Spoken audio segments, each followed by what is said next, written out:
नमस्कार साथियों, स्वागत है आपका सिविल लक्ष्य एकेडमी के Chhattisgarh daily current affairs programme में। आज हम देखेंगे 30 मई 2021 के सबसे ज़रूरी प्रश्न जो आपके एग्ज़ाम में आ सकते हैं। तो चलिए शुरू करते हैं आज के महत्वपूर्ण प्रश्न। पहला क्वेश्चन है, पीएम सूक्ष्म खाद्य उद्योग उन्नयन के तहत राज्य में कहाँ इंक्यूबेशन सेंटर खोले जाएंगे? तो इसका सही जवाब है उपरोक्त दोनों।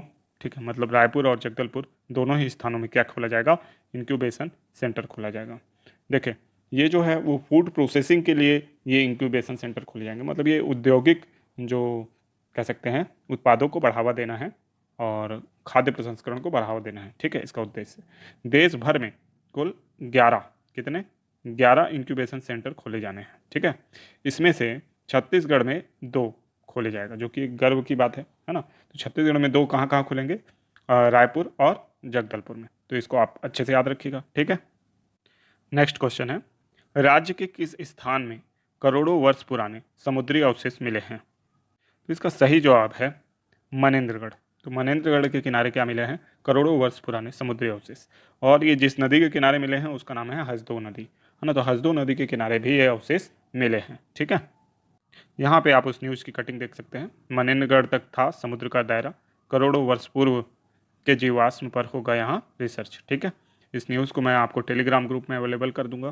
टेलीग्राम ग्रुप की जो लिंक है वो आपको डिस्क्रिप्शन बॉक्स में मिल जाएगी। ठीक है, तो लिंक आप वहाँ से लेके आप टेलीग्राम ग्रुप ज्वाइन कर लीजिएगा। ठीक है, नेक्स्ट क्वेश्चन है, राजीव गांधी किसान न्याय योजना का पंजीयन कब से शुरू हो रहा है? तो इसका सही जवाब है 1 जून से प्रारंभ हो रहा है, 1 जून 2021 से। ठीक है, राजीव गांधी किसान न्याय योजना के बारे में हम कई बार पढ़ चुके हैं।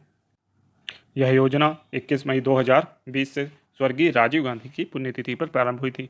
किसानों को फसल उत्पादन के लिए प्रोत्साहित करना तथा कृषि रकबे में वृद्धि करना इसका प्रमुख उद्देश्य है। ठीक है, और किसानों को जो राशि है वो 4 किस्तों में अंतरित की जाती है ना।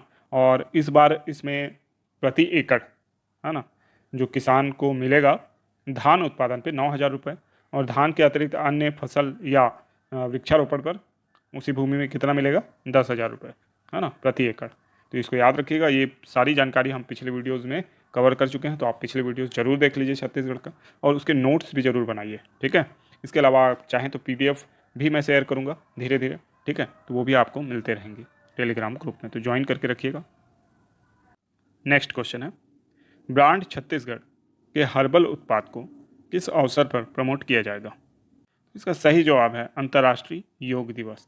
तो अंतर्राष्ट्रीय योग दिवस में छत्तीसगढ़ के जो हर्बल उत्पाद हैं उनको क्या किया जाएगा? प्रमोट किया जाएगा। ये हर्बल उत्पाद जो हैं वो इम्यूनिटी से रिलेटेड है, इम्यूनिटी को बढ़ाएंगे। ठीक है, बहुत सारे हर्बल उत्पाद हैं, इनमें से कुछ का उपयोग मैंने भी किया है सौभाग्य से, जैसे कि महुआ का लड्डू वो खाया है हमने।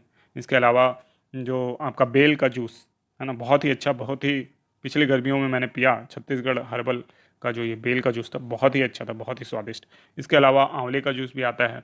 ठीक है, सैनिटाइजर, महुआ का सैनिटाइजर मेरे घर में उपयोग किया जा रहा है, तो काफ़ी ज़्यादा अच्छा इसका उत्पाद है। और क्योंकि हर्बल है तो ये नुकसानदेह नहीं है, इम्यूनिटी बूस्टर तो है ही। और साथ ही साथ जो सैनिटाइजर वगैरह है उसका उपयोग आप सैनिटाइजेशन के लिए कर सकते हैं। ठीक है, आपको याद हो कि जो हर्बल सैनिटाइजर है, महुए से बना हर्बल सैनिटाइजर, इसको बनाया था समर्थ जैन ने। समर्थ जैन का नाम याद रखिएगा, ये जसपुर से है। ठीक है, और उसमें यानी जो हर्बल सैनिटाइजर है उसमें लिखा भी हुआ है कि ये जसपुर के जो स्वयं सहायता समूह है उनके द्वारा बनाया जा रहा है। तो बहुत अच्छे से याद रखिए सारी बातें। नेक्स्ट क्वेश्चन है, राज्य में मरीन फॉसिल पार्क की स्थापना कहाँ की गई है? आप अनुमान लगा सकते हैं, अभी अभी इसके संबंध में हमने बात की। इसका सही जवाब है मनेन्द्रगढ़। तो हमने अभी अभी देखा कि मनेन्द्रगढ़ में जो करोड़ों वर्ष पुराने समुद्री अवशेष मिले हैं, ये अवशेष अभी नहीं मिले हैं, ये काफ़ी दिन पहले से मिल रहे हैं। ठीक है, यानी करीब 5-6 साल से ऊपर से हो गया है, इस पर रिसर्च चल रहा है। ठीक है, तभी से मनेन्द्रगढ़ में मरीन फॉसिल पार्क की स्थापना कर दी गई है। ठीक है, और लगातार यहाँ पे साइंटिस्ट जो भूगर्भवेत्ता हैं वो आते हैं, रिसर्च करते हैं। ठीक है, अभी अभी जो एरिया, जो हसदेव नदी के आसपास का एरिया है, उसको जैव विविधता बोर्ड को ये बोला गया है कि आप इसे संरक्षित क्षेत्र घोषित करें, है ना, ताकि ये इसके जो जांच पड़ताल है वो और अच्छे से हो पाए, और साथ ही साथ इसका संरक्षण भी हो पाए। ठीक है, तो ये क्वेश्चन बहुत ज़्यादा इंपॉर्टेंट है, इसको याद रखिएगा, है ना। छत्तीसगढ़ में यानी ट्राइफेड इंडिया ने छत्तीसगढ़ के हर्बल उत्पाद को विश्व भर के भारतीय दूतावासों को या दूतावासों में भेजने के लिए इसका नाम क्या रखा है? छत्तीसगढ़ हर्बल, कोविड कवच, इम्यूनिटी बूस्टर या सीजी इम्यूनिटी बूस्टर। तो इसका सही जवाब है कोविड कवच। ठीक है, तो कोविड कवच के रूप में इसे सभी भारतीय दूतावासों में एज अ गिफ्ट भेजा जाएगा, गिफ्ट हैम्पर के रूप में इसे पैक किया जाएगा और वहाँ भेजा जाएगा। इससे क्या होगा कि भारतीय दूतावासों तक ये पहुँचेगा, वहाँ से कुछ ज़्यादा मात्रा में भी भेज देंगे, है ना। तो जो अन्य एम्प्लॉय होंगे वहाँ और लोकल एम्प्लॉय होंगे वो भी इसका सेवन करेंगे, इसका उपयोग करेंगे, है ना। जो खाने पीने की चीज़ें हैं उनका सेवन करेंगे, जो लगाने की चीज़ें हैं उनको लगाएंगे।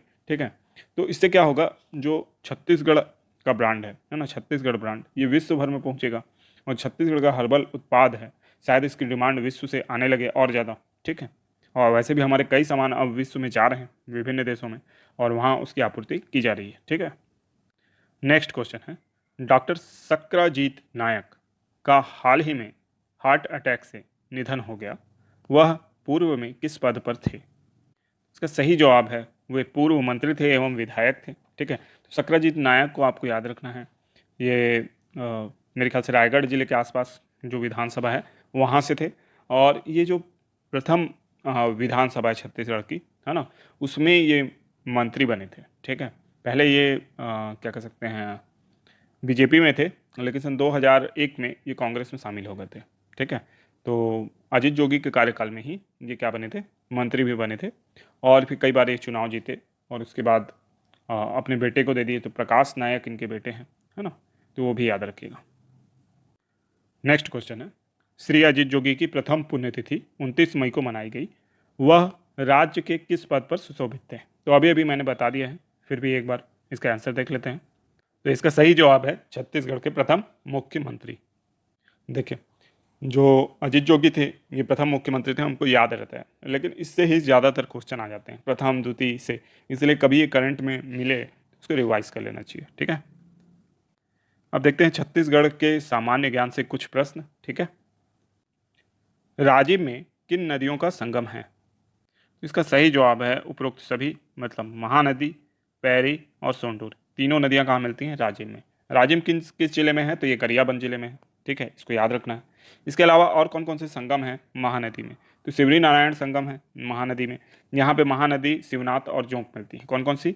महानदी, शिवनाथ और जोंक, ये कहाँ मिलते हैं? शिवरी नारायण में। ठीक है, तो इनको भी याद रखना है। इसके अलावा चंद्रपुर में महानदी, मांड और लात। ठीक है, ये कहाँ मिलती हैं? तो ये चंद्रपुर में मिलती हैं, ये आपका शिवनाथ में, और ये तीनों राजिम में। ठीक है, तो ये तीन प्रमुख संगम है जहाँ तीन तीन नदियाँ आपस में आकर मिलती हैं। ठीक है, इसके अलावा एक संगम जो है वो खैरागढ़ में भी है, आमनेर, मुस्का और पिपरिया, तीन जो छोटी नदियाँ हैं आकर मिलती हैं कहाँ? खैरागढ़ में। ठीक है, तो इसको भी आप याद रखिएगा, बहुत इंपॉर्टेंट है ये सारी नॉलेज। नेक्स्ट क्वेश्चन है, रुद्री बैराज परियोजना किस जिले में स्थित है? तो इसका सही जवाब है धमतरी जिले में। तो रुद्री बैराज परियोजना जो है वो धमतरी में स्थित है और इसकी स्थापना जो हुई थी वो 1915 में हुई थी। कब हुई थी? 1915 में, ये याद रखिएगा। और रुद्री बैराज परियोजना जो है ये महानदी में स्थित है। कौन सी नदी में? महानदी में। ठीक है, तो ये भी आप याद रखिएगा कि रुद्री बैराज परियोजना आपका धमतरी में है, 1915 में इसकी स्थापना हुई थी और ये महानदी में स्थित है। इसके अलावा गंगरेल बांध, जिसे रविशंकर जलाशय कहते हैं, ये भी धमतरी में स्थित है और 1979 में इसका स्थापना हुई थी। ठीक है, दुधवा जलाशय 1963 में स्थापित धमतरी में ही है और ये भी महानदी पर स्थित है। तो महानदी से संबंधित ये जानकारी आप याद रखिएगा। बाकी हम जानते हैं कि महानदी छत्तीसगढ़ की गंगा जीवन रेखा, इसकी लंबाई 858 किलोमीटर, इसकी सबसे लंबी नदी जो सहायक नदी है शिवनाथ, है ना, और ये इसकी दिशा जो है पूर्व की ओर है और श्रृंगी ऋषि के प्रिय शिष्य महानंदा के नाम पर इसका नामकरण हुआ है। ठीक है, मध्य जो महानदी और इंद्रावती के बीच जल विभाजक है वो केशकाल घाटी है। ठीक है, इतनी जानकारी कम से कम आप यहाँ से याद रखिए। तो अब हम देखते हैं 26 मई के करंट अफेयर्स के प्रश्न। अगर 26 मई का आप ये वीडियो नहीं देखे हैं तो एक बार ज़रूर इस वीडियो को देख लें। ठीक है, क्योंकि इसमें हमने डिटेल से सारी जानकारी आपको दी है। तो शुरू करते हैं। पहला रिवीजन प्रश्न, छत्तीसगढ़ में किस तूफान के कारण अलर्ट जारी करना पड़ा? तो यास के कारण अलर्ट जारी किया गया। नेक्स्ट क्वेश्चन, तातापानी किस जिले में स्थित है? इसका सही जवाब है बलरामपुर। छत्तीसगढ़ का पहला पक्षी महोत्सव कहाँ आयोजित किया गया? तो ये है गिधवा। तो कोरिया जिले सहित 9 जिलों का गठन कब किया गया? तो 25 मई 1998 को। तो अब आपके लोगों के लिए एक होमवर्क प्रश्न है, बताइए छत्तीसगढ़ में पहला चाइल्ड बजट कब प्रस्तुत किया गया था? 2018, 2019, 2020 या 2021? तो आशा करते हैं ये वीडियो आपको पसंद आया होगा। अगर ये वीडियो पसंद आया तो इसे लाइक, सब्सक्राइब और शेयर करना ना भूलें। साथ ही साथ कमेंट भी करें, उत्तर भी दें। जैसा कि मैंने बताया, डिस्क्रिप्शन बॉक्स में आपको टेलीग्राम का लिंक मिल जाएगा, वो वहाँ से आप ज्वाइन कर लें। फेसबुक पेज को लाइक कर सकते हैं। इसके अलावा आपकी कोई भी क्यूरी, कोई भी डिमांड हो तो कमेंट बॉक्स में लिखिए, उसे पूरा करने का प्रयास किया जाएगा। धन्यवाद। आपका दिन शुभ हो।